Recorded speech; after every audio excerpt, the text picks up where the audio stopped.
Ayon nga sa Reddit source na si Sir Snow Badua ay magpapalit na daw ng import ang Converge pag matalo sila sa SMB. At last Wednesday nga ay natalo na nga sila ng SMB at bumagsak sa 1 win at 3 losses ang kanilang standings. At ayon nga mismo kay Coach Delta ay nababahala na daw sila dahil sa 3-game losing streak nila. Kaya tiyak na to na ang turning point para sa Converge upang palitan ang import nila. Kaya't kilalanin natin ang mga top imports na maaaring ipalit ng Converge kay Kyler Kelly. Top 5, Alice Johnson. Johnson nga ay isang former NBA player at siya din ang first choice sana na import ng Converge ngayong Commissioner's Cup. Yun nga lang ay may conflict nga sa schedule niya kaya't hindi nila siya nakuha. Sayang nga itong si Johnson kahit na undersized nga siya bilang big man ay talagang masipag siyang umiscore at rebound. Kaya't pwede nga ulit subukan ng Converge itong si Johnson na kontakin at baka pwede na siya mag-import ngayon para sa kanila.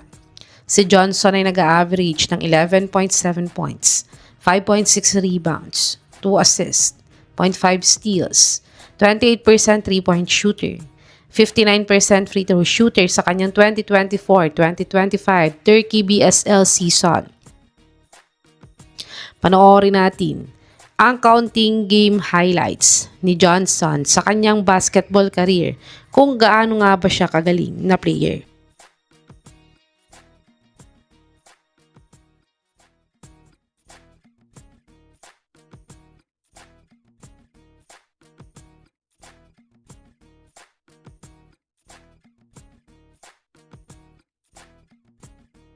Top 4, Chris McCollum.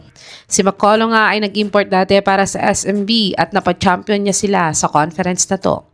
Pero nang nagka-ACL injury nga siya, ay hindi na siya kinuha ulit ng SMB para mag-import sa kanila. Ngunit, nakabalik naman siya at kinuha din siyang import ng SGA Pilipinas sa 44th William Jones Cup. At dito nga naipakita ni CMAC na magaling pa din siyang import dahil napag-champion niya nga ang SGA at siya pa ang naging MVP sa tournament na to. Kaya't kung gustong subukan ng Converge kung gaano kagaling na import itong si CMAC, ay siyang ipalit nila kay Kelly. Si CMAC ay nag-average ng 15.8 points, 10.1 rebounds, 1.6 assists, 1.5 steals, 1.3 blocks, 25% 3-point shooter, at 60% free throw shooter sa kanyang ongoing 2025-2026 Taiwan TPBL season. Panoorin natin ang isa sa mga latest game highlights ni CMAC sa Taiwan kung gaano pa din siya kagaling na player ngayon.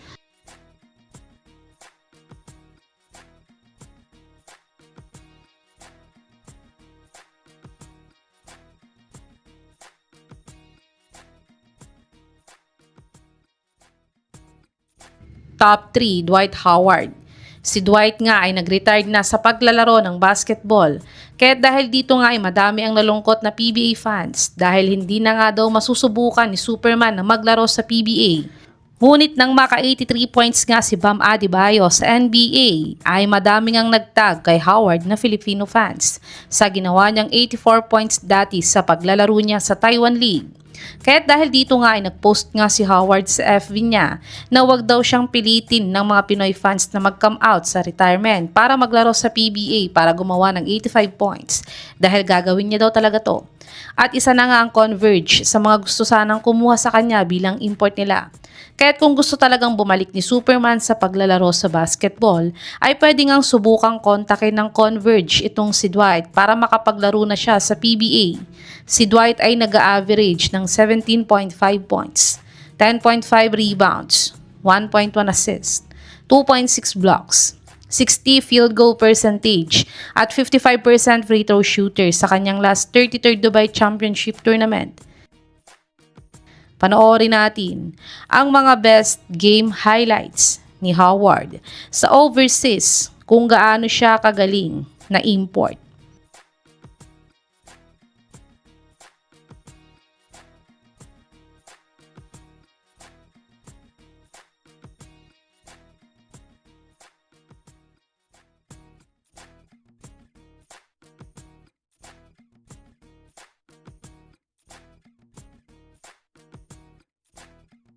Top 2, JaVale McGee. Si McGee nga ay hindi star player sa NBA, Pero siya naman ay isang key player sa mga championship team na napaglaruan niya.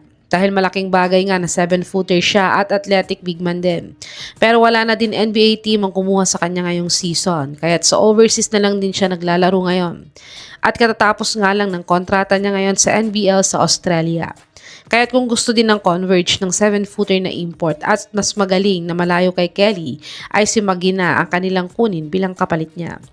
Si Maggie ay nag-average ng 19.3 points, 10 rebounds, 2.1 assists, 0.9 steals, 1.8 blocks, 20% 3-point shooter, 73% free throw shooter in his 2025-2026 Australia NBL season averages. Panoorin natin ang isa sa mga latest game highlights ni Maggie sa NBL kung gaano pa din siya kagaling na player.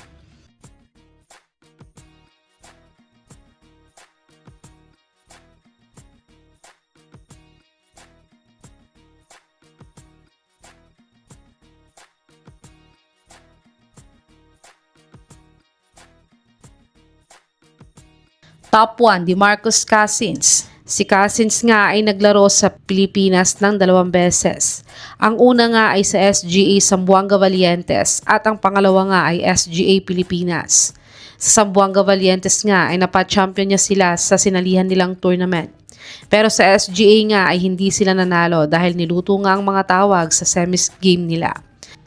At last week nga ay ayon sa source na to, ay kinokontak na nga daw ng Converge itong si Boogie dahil siya daw sana ang first choice nilang ipalit kay Kelly kung available nga siya ngayon. Si Cousins ay nag-average ng 18.2 points, 9 rebounds, 4.7 assists, 1.4 steals, 1.4 blocks, 31% 3-point shooter at 66% free throw shooter sa kanyang 2024-2025 Puerto Rico BSN season. Panoorin natin ang maikling game highlights ni Boogie sa Puerto Rico kung gaano pa din siya kagaling na player ngayon.